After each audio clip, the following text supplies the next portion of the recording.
15 number, चलो भाई 1.15 number, consider a uniform electric field E. What is the flux of this field through a square of 10 centimeter on a side whose plane is parallel to YZ plane? ठीक है, चलिए पहले इतना देख लेते हैं। सेकंड पूछा गया what is flux to the same square if the normal to this plane makes a 60 degree angle with the axis. चलिए अब मेरी स्क्रीन पे फिर से आ जाना, बोर्ड वाली स्क्रीन पे।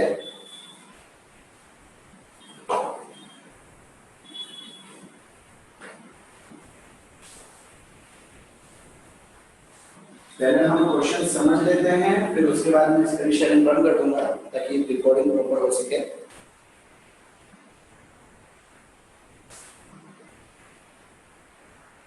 ओके, देखिए क्वेश्चन क्या कहा जा रहा है। आपको एक यूनिफॉर्म इलेक्ट्रिक फील्ड दी हुई है 3 × 10⁻³ इलेक्ट्रिक फील्ड कितनी दे रखी है 3 × 10⁻³ आई कैप न्यूटन पर कूलम। फिर आपको बोला हुआ है what is the flux of this field through a square of 10 centimetre on a side whose plane is parallel to YZ plane। देखिए भाई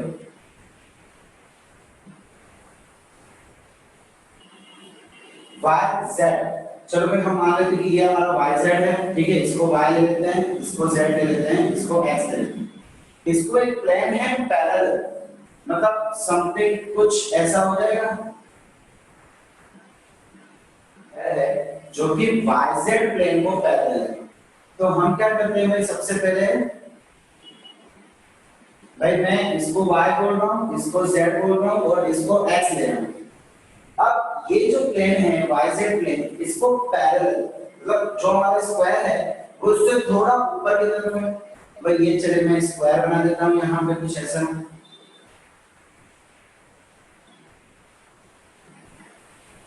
ठीक है, ये मेरा स्क्वायर बन गया। साइड आपको बोली हुई 10 सेंटीमीटर। अब आपको जो इलेक्ट्रिकल फील्ड दे रखी है वो आई कैप की तरफ दे रखी है। आई कैप मतलब सीधी सी बात है एक्स एक्सिस की तरफ होगी मेरी जो इलेक्ट्रिकल फील्ड है, ठीक है, ये हो गई मेरी इलेक्ट्रिकल फील्ड। आपको फ्लक्स फाइंड करना है, flux is equal to E dot D A, sorry E dot A. अब इलेक्ट्रिकल फील्ड तो मुझे दे रखी है, एरिया वेक्टर किधर होगा भाई, हम देखो ये स्क्वायर है, ओपन सरफेस हो गया, ओपन सरफेस में इलेक्ट्रिकल फील्ड एरिया वेक्टर कहां होगा भाई, अपवर्ड डायरेक्शन में होगा। एक अपवर्ड पॉसिबल है और एक डाउनवर्ड पॉसिबल है।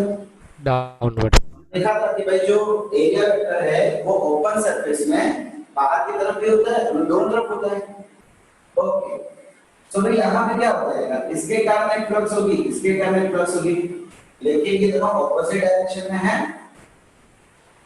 देखिए अगर मैं इसकी बात करूं तो यहाँ पे फ्लक्स एरिया और इलेक्ट्रिकल फील्ड के बीच में कितना एंगल है 0 डिग्री और इधर कितना होगा -1 डिग्री। समझ रहे हो क्या बोल रहा हूं आप लोग को। चलिए ठीक है, काम करते हैं, हम टोटल नहीं लेते हैं, हम ऊपर की डायरेक्शन लेते हैं। चलिए हमने देखा था कि जो फ्लक्स है वो या तो प्लस में लेंगे या तो माइनस में लेंगे, हम ऊपर के डायरेक्शन में ले लेंगे। यहाँ पे एंगल कितना हो जाएगा भाई 0 degree, because area vector and electrical field vector are in same direction. Okay, so भाई flux is equal to E A cos theta. E electrical field हमको दे रखा है 3 × 10⁻³ एरिया ऑफ स्क्वायर क्या होता है साइड का स्क्वायर, 10 हमको दिया हुआ 10 सेंटीमीटर। ओके, 10 सेंटीमीटर को मीटर में कन्वर्ट करना पड़ेगा ना। Area is equal to 10 centimetre is equal to 0.1 metre हो जाएगा। तो यहाँ पे देना पड़ेगा भाई 0.1 का square into cos theta, theta तो 0 नहीं है यहाँ पे। ओके चलिए खत्म, आंसर फिनिश। तो ये क्या हो जाएगा 3 × 10⁻³ × 10⁻⁻²। ये 10⁻⁻1 था, उसके ऊपर में पावर 2, तो 10⁻², -2 into cos 0 1। सो भाई ये क्या हो जाएगा 30 प्लस कितना आ जाएगा 30। ओके, और फ्लक्स जो है बड़ा वो स्केलर क्वांटिटी है, तो इसमें आई कैप जेड कैप लिखने की कोई जरूरत नहीं है। इसकी कोई यूनिट हाँ यूनिट होती है, यूनिट किसकी होती है? Newton metre. हाँ न्यूटन मीटर स्क्वायर। अच्छा स्क्वायर। हाँ एरिया स्क्वायर होगा। ठीक है, अब आगे क्वेश्चन रीड करता हूं मैं। आगे क्वेश्चन बोला हुआ है आपको, what is the flux to the same square if the normal of this plane makes 60 degree with the x axis. अब आपको कहा जा रहा है सेकंड केस में कि भाई अगर ये 60 डिग्री बनाएगा, देखो हमने बड़ा खाली फ्लक्स है ना एक ही डायरेक्शन में फाइंड किया है, टोटल फ्लक्स पूरा होगा तो जीरो आएगा बिकॉज़ एक अपवर्ड डाउनवर्ड। बट हमने फिलहाल हम ऐसा मान के चल रहे कि फ्लक्स इलेक्ट्रिकल फील्ड ऊपर है ना, तो फ्लक्स के ऊपर इधर काम करेंगे। ठीक है, अच्छा अब हमको बोला हुआ है कि अगर इसका एरिया वेक्टर x एक्सिस के साथ 60 डिग्री बनाएगा, भाई सीधी सी बात है कि सारी की सारी इलेक्ट्रिकल फील्ड अपवर्ड डायरेक्शन में, तो वो ऐसा कहना चाह रहा है कि अब जो हमारी इलेक्ट्रिकल फील्ड होगी जो नॉर्मल होगा, जो एरिया वेक्टर होता है बेटा वो हमेशा नॉर्मली होता है परपेंडिकुलर टू द सरफेस। हमने सीखा था area vector is always perpendicular to the surface. तो आपको कहा जा रहा है कि इस बार का जो एरिया वेक्टर है वो x एक्सिस के साथ 60 डिग्री बना रहा है, तो चेंज कहां पे आएगा? सिर्फ इधर आएगा ना, जहां पे हमने cos 0 लिया था वहां पे cos 60 हो जाएगा। थीटा की डिग्री। हाँ आपको थीटा यहाँ पे 60 बोल जाएगा, तो flux is equal to EA cos 60 या cos थीटा 3 into 10⁻³ वापस ये 10 एरिया के बदले में 10⁻⁻² लिख देता हूँ एंड cos 60 क्या होता है भाई 1/2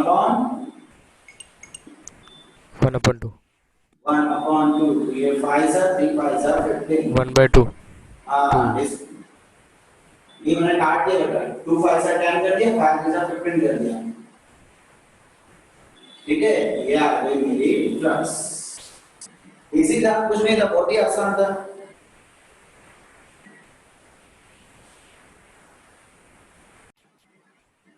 ओके भाई, what is the net flux of the uniform electrical field of exercise 1.15। आपको यहाँ पे इलेक्ट्रिकल फील्ड बोला है कि जो क्वेश्चन नंबर 1.15 में थी वही इलेक्ट्रिकल फील्ड आपको 1.16 में भी लेनी है थ्रू अ क्यूब। अब आपको स्क्वायर नहीं बोला हुआ है, अब आपको क्यूब बोला हुआ है जिसकी साइड 20 सेंटीमीटर है, oriented so that it faces are parallel to coordinate planes. भाई अगेन आपको क्या बोल दिया गया है, देखिए एक्स एक्सिस की तरफ से आपकी इलेक्ट्रिकल फील्ड जा रही है और वाई जेड को पैरेलल आपकी क्यूब रखी गई है। इन शॉर्ट जो एरिया वेक्टर है, चलिए वैसे भी तो क्यूब है, क्यूब में 6 सरफेस होती है, हम सबकी फ्लक्स अलग अलग फाइंड करते हैं। हमने जब यहाँ पे क्वेश्चंस देखे थे पहले के, तो हमने उसमें क्यूब लिया था और टोटल इलेक्ट्रिकल फ्लक्स फाइंड किया था। इसमें भी आपको वही बोला जा रहा है, नेट इलेक्ट्रिकल फ्लक्स। अच्छा भाई हमने कितना देखा था, हमने एक चीज देखी थी कि जब भी इलेक्ट्रिकल फील्ड यूनिफॉर्म होगी और क्लोज्ड सरफेस होगी तो उस समय इलेक्ट्रिकल फील्ड कितनी आती है बच्चा?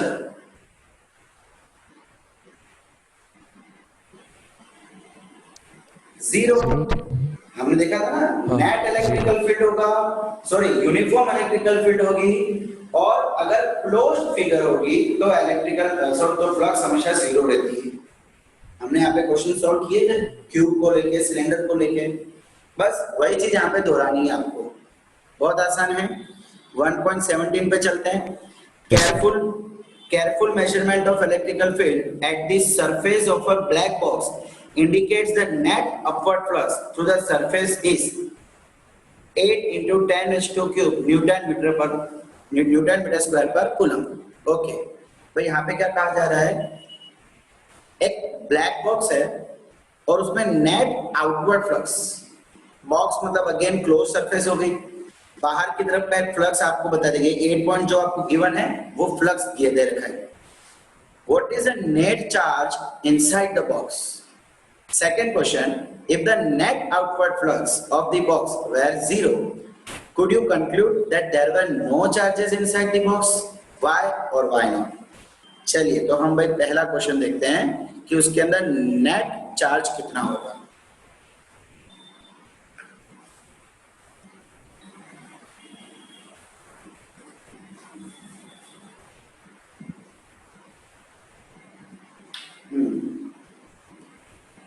देखो आपको क्वेश्चन में क्या दे रखा है भैया, एक ब्लैक बॉक्स है जहां से आपको फ्लक्स दे रखी है 8 into 10⁻³ न्यूटन मीटर पर coulomb, sorry 8 into 10⁻³ newton metre square पर कूलम, ये आपको फ्लक्स दे रखा है। अब पूछा जा रहा है through the surface of box what is the net charge inside the box. भाई बॉक्स के अंदर कितना चार्ज होगा। अब हमने एक चीज देखा था, flux is equal to Q inside upon epsilon 0 according to Gauss law. हमने गॉस लॉ देखा था ना। यस तो sir. Flux is equal to Q inside का आपको ये तो पूछा जा रहा है कि कितना फ्लक्स कितना चार्ज है अंदर। सो भाई Q inside is equal to flux into epsilon 0। आपके पास फ्लक्स दे रखा है, एप्सिलॉन की वैल्यू आपको पता होती है, फ्लक्स है 8 into 10⁻³, एप्सिलॉन कितना होता है 8.85 into 10⁻⁻15।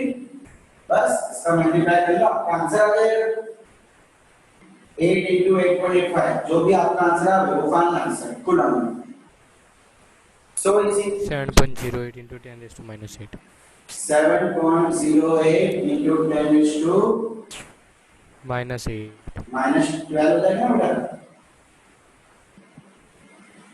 10⁻⁻15 and plus 3। हाँ। ओके, अब इसी में आपको नेक्स्ट क्वेश्चन पूछा हुआ है कि अगर नेट इलेक्ट्रिकल फ्लक्स 0 होता सो क्या आप बता सकते हो कि अंदर चार्ज होगा क्या नहीं, और होगा तो क्यों होगा, नहीं होगा तो क्यों नहीं होगा।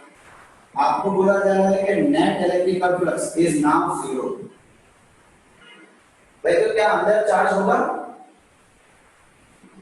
नो।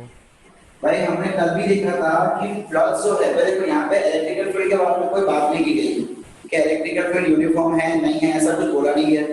तो इसका मतलब अब अगर फ्लक्स होगा तो उसके चार्ज के कारण होगा जो अंदर होगा। लेकिन आपको कहा जा रहा है कि नेट फ्लक्स तो 0 है, तो क्या अंदर कोई चार्ज होगा? देखो बाहर चार्ज होना पॉसिबल है, हमने कल भी देखा था। अगर बाहर कोई चार्ज होता है तो इसके कारण फ्लक्स इधर, ये इलेक्ट्रिकल एरिया वेक्टर इधर, ये एरिया वेक्टर इधर, दोनों ऑपोज करेगा तो नेट 0 हो जाएगी, नेट इलेक्ट्रिकल फ्लक्स। तो अगर मुझे 0 नहीं करनी है तो चार्ज का अंदर होना जरूरी है, लेकिन यहाँ पे तो आपको दे रखा है 0। इसका मतलब कि आपके अंदर कोई भी इलेक्ट्रिकल चार्ज नहीं है। Q inside is 0। अब क्यों 0 है तो आप बता सकते हो कि भाई electrical flux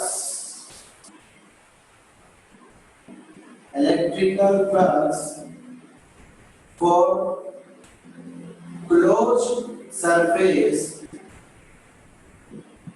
is always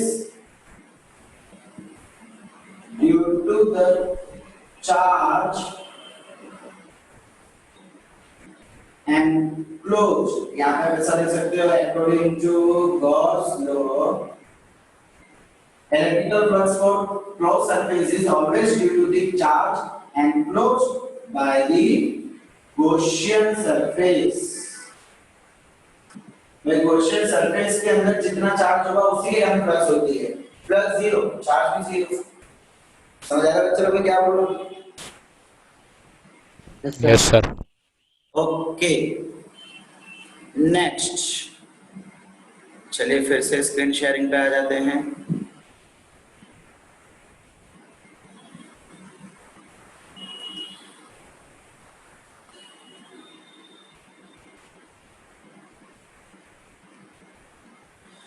Okay, 1.18, a point charge plus 10 microcoulomb is at distance 5 centimeter directly above the center of a square of side 10 centimeter. What is the magnitude of electrical flux through the square. बेटा ये मैंने आपको देख कल सिखाया था, याद है? मैंने आपको ए बाई 2 करके बताया था, एक स्क्वायर लिया था, फिर उसके स्क्वायर की साइड को ए ले लिया था, फिर हमने देखा था कि चार्ज को हमने a बाई 2 डिस्टेंस पे ऊपर रखा है और हमने फ्लक्स फाइंड किया था। भूल गए? चलिए देखिए, फिर से देखिए 1.17। कल हमने क्या चीज देखी थी?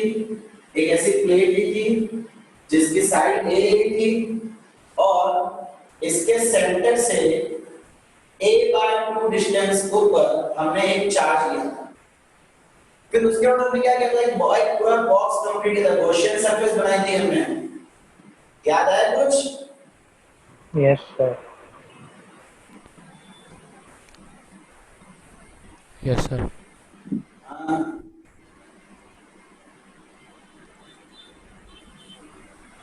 हाँ, कुछ इस टाइप से बॉक्स बना देना, बस यहाँ भी वही करना है।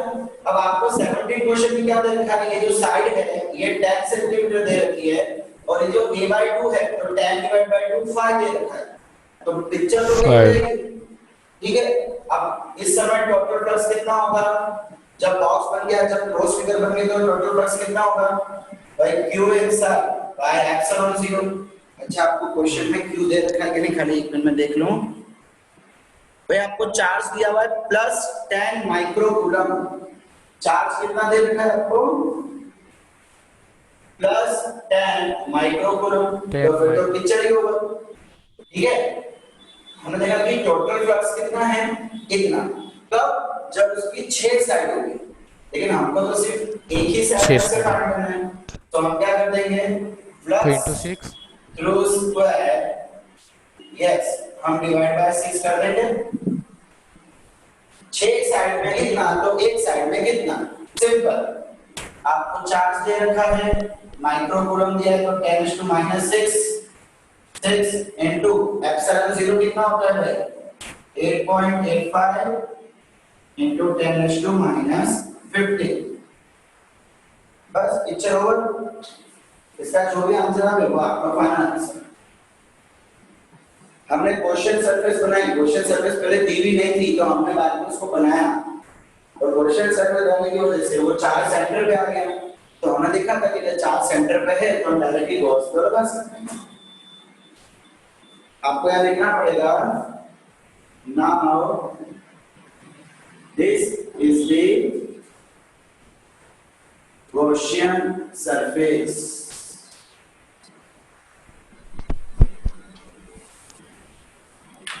ठीक है बच्चों, समझ आ रहा है यहाँ तक?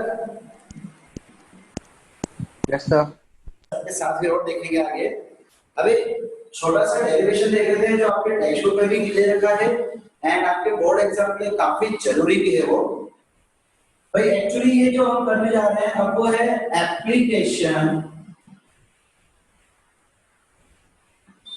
Application of Gauss law to find net electrical field due to uniformly charged infinite long wire। भाई बच्चों अगर आपको याद हो तो हमने पहले कैसे डेरिवेशन देखा था? एक इनफाइनाइटली लॉन्ग वायर में थी जो कि यूनिफॉर्मली चार्ज्ड थी, ठीक है? ये बहुत ही इनफाइनाइट पे है, ये प्लस इंफिनिटी, ये माइनस इंफिनिटी पे। फिर हमने ये सर आपने पूछा था ना एग्जाम में। सॉरी बेटा, हाँ पूछा भी था। यहाँ से हमें पहले हमने लिमिटेड वाली देखी थी, तो उसमें हम इसको θ1 लेते थे, इसमें हम इसको θ2 लेते थे और जब इनफाइनाइट होती थी तो हम θ1 θ2 दोनों को 90 बोल देते थे। याद है कुछ कि भाई ये दोनों ऐसे ऐसे करके बढ़ती जाएगी तो एक समय आएगा तो दोनों स्ट्रेट हो जाएगी, तो उसको हम 90 लेते थे और आपका आंसर कुछ आता था 2k लैम्बडा बाय, याद है कुछ? 2k lambda by r, r का मतलब है इन दोनों के बीच का डिस्टेंस, ठीक है। अभी भी हमको वही करना है, हमको फिर से अब डेरिवेशन करना है, फिर से यहीं तक जाना है, बट अब हमको गॉस लॉ की बदल देनी है, एप्लीकेशन ऑफ गॉस। भाई ये आने के लिए हमने पहले क्या किया था, इसके इस वायर को लिमिटेड रखी थी, तो कितने सारे अलग अलग चीजें, एक सेक्शन लिया था, यहाँ पे y लिया था, यहाँ पे dy लिया था, यहाँ पे x लिया था, इंटीग्रेशन किया था, कितना बड़ी बड़ी बड़ी चीजें की थी। अब वही सेम चीज, वही सेम डेरिवेशन हम गॉस लॉ की मदद से कितना इजीली कर रहे हैं, देखो, ठीक है। इस बार मुझे ये सब लाइन की कोई जरूरत नहीं है। अच्छा भाई ये इनफाइनाइटली लॉन्ग वायर हो गई जो कि यूनिफॉर्मली चार्ज है। अब इसके कारण इलेक्ट्रिकल फील्ड कैसी होगी, आउटवर्ड डायरेक्शन में होगी, ये तो हमको पता ही है भाई, है ना। इलेक्ट्रिकल फील्ड हमेशा यू आउटवर्ड, और अगर मैं यहां से बात करूं तो यहां से ऐसी इलेक्ट्रिकल फील्ड होगी, पॉजिटिव चार्ज है उसकी वजह से। अब मुझे क्या करना है कि भाई मेरे को बोल दिया गया कि चलिए ये पॉइंट पे जो कि r डिस्टेंस दूर है, कैपिटल R डिस्टेंस, इस पॉइंट पे आपको इलेक्ट्रिकल फील्ड फाइंड करनी है, मुझे गॉस लॉ की मदद लेनी है। अब गॉस क्या कहता है कि भाई जब तक गॉसियन सरफेस नहीं होगी तब तक मेरा यूज नहीं कर सकते हो, तो मुझे यहाँ पे गॉसियन सरफेस बनानी पड़ेगी। अब यही वो पॉइंट है जहां पे आपको प्रैक्टिस और इंफॉर्मेशन की जरूरत है। मुझे ऐसा कुछ करना है, मुझे ऐसा कुछ करना है कि r डिस्टेंस के जितने भी पॉइंट है, भाई एक्चुअली देखिए वायर ऐसी है और इसके r डिस्टेंस पे तो बहुत सारे पॉइंट होंगे जिसको हम रेडियस कहते हैं एक्चुअली, है ना, बहुत सारे पॉइंट होंगे r डिस्टेंस पे। सो मुझे एक ऐसी गॉसियन सरफेस बनानी है जिसकी वजह से वो सारे पॉइंट कवर हो जाए। दूसरी चीज कि भाई ये जितने भी चार्ज है सिमेट्रिक हो जाए, सिमेट्रिक का मतलब वो सेंटर पे आ जाए। तो भाई इस हिसाब से मुझे एक ही सरफेस याद आ रही है जो कि है सिलेंडर।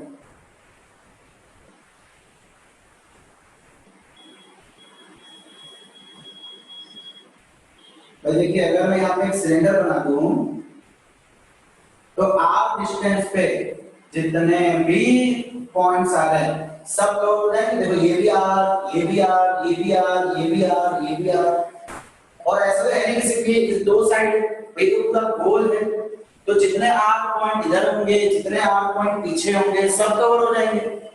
ये कोई 2D नहीं है, ये रेक्टेंगल नहीं, ये पूरा सिलेंडर है, पूरा गोल घूम रहा है, तो r डिस्टेंस पे आने वाले सभी पॉइंट्स कवर हो जाएंगे। साथ ही साथ आप देख सकते हो कि ये जो चार्जेस है वो सेंटर पे आ गए, इसके सिमेट्री हो गए। सो बाय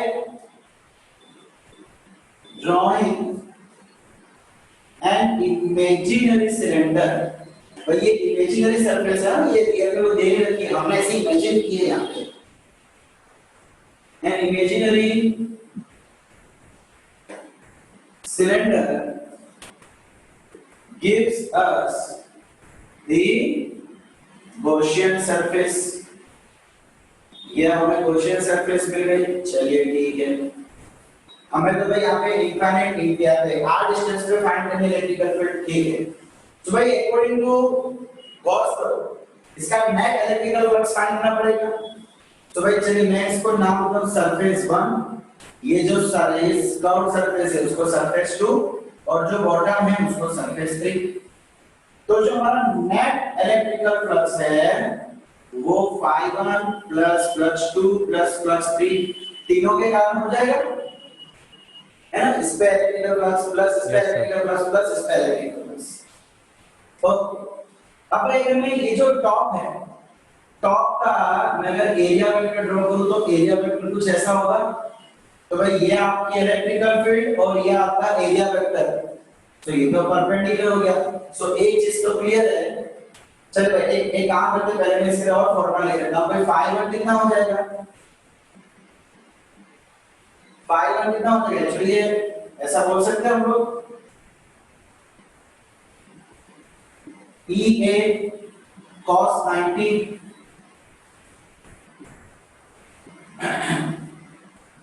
कैसे हुआ EA cos 90, परपेंडिकुलर है सर वहाँ पे। परपेंडिकुलर है, ठीक है। EA cos 90, अभी इसके बारे में बात करते हैं, ठीक है। φ3 भाई थर्ड सरफेस है, सिमिलरली इसकी भी इलेक्ट्रिकल फील्ड नीचे के डायरेक्शन में है, तो ये भी परपेंडिकुलर हो जाएगा। तो भाई ये भी क्या हो जाएगा, EA cos 90। अब बचा क्या हमारे सेकंड सरफेस। तो देखिए जो ये टॉप सरफेस है इसका जो एरिया वेक्टर है वो ऐसे बाहर की तरफ होगा, है कि नहीं? यहाँ पे ये बाहर की तरफ, यहाँ पे ये बाहर की तरफ। इसका मतलब कि एरिया वेक्टर जिस डायरेक्शन पे है उसी डायरेक्शन पे इलेक्ट्रिकल फील्ड भी हो गई आपकी। Yes sir. Yes sir. आप बोलोगे कि सर चलो दो साइड तो हो गया, व्हाट अबाउट दिस, ये तो परपेंडिकुलर होगी।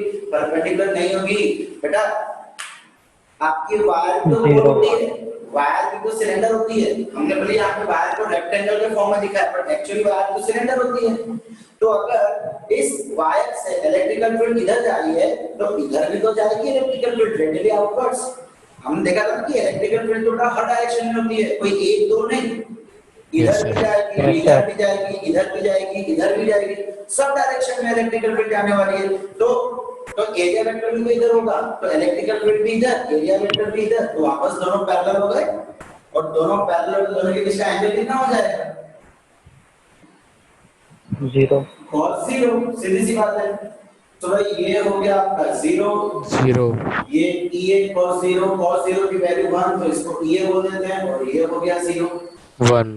अब भाई नेट इलेक्ट्रिकल फ्लक्स को क्या मैं ऐसे लिख सकता हूं, Q inside upon epsilon 0। Epsilon 0 बिल्कुल बोल सकते यस। हैं। अच्छा भाई Q इनसाइड, इसके अंदर कितना चार्ज है, क्या हमको पता है? Yes sir. नहीं पता है। तो हमारे पास एक चीज है लैम्ब्डा, लीनियर चार्ज डेंसिटी। भाई हमको ये तो नहीं पता कि इसमें कितने चार्ज है, हमको ये पता है कि लैम्ब्डा कितना है। हम क्या करते हैं, ये जो सिलेंडर है इसकी लेंथ को, इसकी हाइट को L बोल देते हैं, सिलेंडर की लेंथ को L बोल देते हैं। तो लैम्ब्डा की फॉर्मूला हमको पता है, चार्ज पर यूनिट लेंथ। तो मैं यहाँ से चार्ज निकाल सकता हूँ, charge equal to lambda into L। Lambda L charge inside अंदर कितना चार्ज होगा, लैम्ब्डा L होगा। तो यहाँ से मैं लिख देता हूँ लैम्ब्डा L अपॉन एप्सिलॉन 0। समझ आया भाई यहाँ तक? Yes sir. ओके, अब देखिए, अब बचा क्या, lambda L upon epsilon 0 is equal to EA। भाई E की फॉर्मूला आपको पता है, K Q। इलेक्ट्रिकल फील्ड की फॉर्मूला क्या होती है भाई? चले काम करें, इलेक्ट्रिकल फील्ड तो हमको ढूंढना है ना, तो इलेक्ट्रिकल फील्ड हम ऐसा का ऐसा ले लेते हैं। एरिया, भाई एरिया किसका चाहिए, ये जो सिलेंडर है उसका एरिया चाहिए। सिलेंडर का एरिया क्या होता है? अगेन मैं एक चीज ध्यान रखना कि हम ये सेकंड सरफेस पे फाइंड कर रहे हैं। सेकंड सरफेस के लिए, सेकंड सरफेस तो आपकी कर्व है, तो हमें curve surface area of cylinder चाहिए। Curve surface area of cylinder कितना होता है भाई? 2πRL। 2πRL। बस अब इसको सिंपलीफाई करो, आपका आंसर आपके सामने आ जाएगा। हमको इलेक्ट्रिकल फील्ड चाहिए ना, तो इसको पूरे को उठा के यहाँ लेके आते चलिए। Electrical field is equal to lambda L upon epsilon 0 into 2πRL। LL cut. LL cut क्या बचा ये? Electrical field is equal to lambda upon, अच्छा ये R कैपिटल आएगा, सॉरी बिकॉज़ हमने रेडियस को कैपिटल R लिया है ना, तो ये R capital. Yes sir. So भाई क्या बच गया? 2πR epsilon 0। एप्सिलॉन 0। बस ये आ गया आपकी इलेक्ट्रिकल फील्ड। अब आप बोलोगे सर हमारी पहले तो इलेक्ट्रिकल फील्ड आई थी 2k लैम्ब्डा बाय R, ये थी, क्या ये और ये सेम है कि अलग है?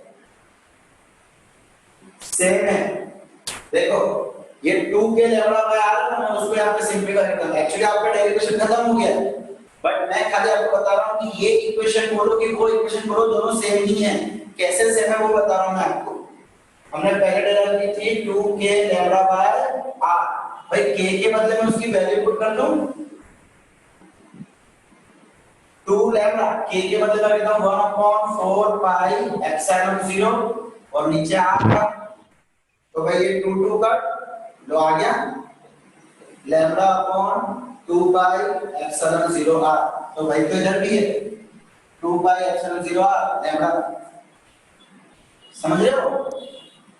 यस और सर। आप अगर इस चीज को ऐसे भी लिखोगे तो वो गलत नहीं होगा। अगर आप ये इक्वेशन को ऐसे भी याद रखोगे 2k लैम्बडा बाय आर तो वो गलत नहीं है। वो डेरिवेशन हमने अलग कॉन्सेप्ट से किया था, ये डेरिवेशन हमने गॉस थ्योरम के कॉन्सेप्ट से किया है। समझ आया भाई? Yes sir. अच्छा बेटा अगर मुझे इसकी कोई ग्राफ पूछे, देखो एक चीज है कि बाकी सब जगह पे इलेक्ट्रिकल फील्ड जो है वो आर स्क्वायर को इनवर्सली प्रोपोर्शनल होता है। हमने जो फॉर्मूला देखी थी उसमें हमने क्या देखा था कि पॉइंट चार्ज के कारण जो इलेक्ट्रिकल फील्ड होती है वो आर स्क्वायर को इनवर्सली प्रोपोर्शनल होती है। अब लेकिन यहाँ पे क्या है भाई, यहाँ पे इलेक्ट्रिकल फील्ड आपके आर को आर स्क्वायर को नहीं है, सिंपल एक आर को इनवर्सली प्रोपोर्शनल है। तो ग्राफ अगर मैं इसका ड्रॉ करूं तो ग्राफ तो चले वैसा ही आएगा, ठीक है? अगर मैं इसका ग्राफ ड्रॉ करूं E वर्सेस R का तो वो ग्राफ कुछ ऐसा हो जाएगा। मतलब आर स्क्वायर में क्या होता है, देखो दोनों ग्राफ में डिफरेंस है। पहले जो इलेक्ट्रिकल फील्ड ड्रॉ करते थे, ग्राफ ड्रॉ करते थे, उसमें क्या इस टाइप से लेते थे।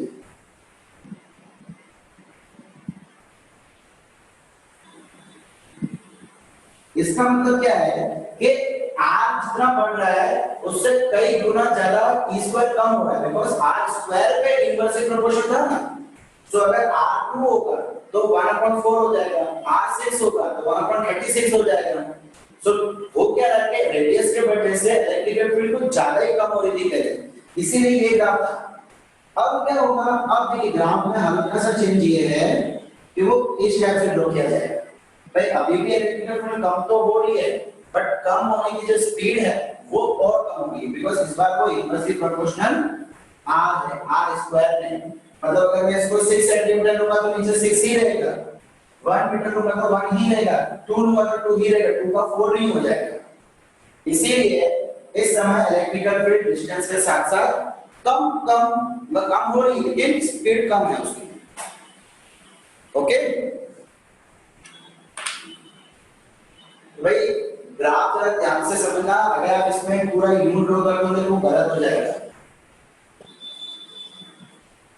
अच्छा भाई सर इसका एक बार अच्छे से फोटो क्लिक करके ग्रुप में भेज देना।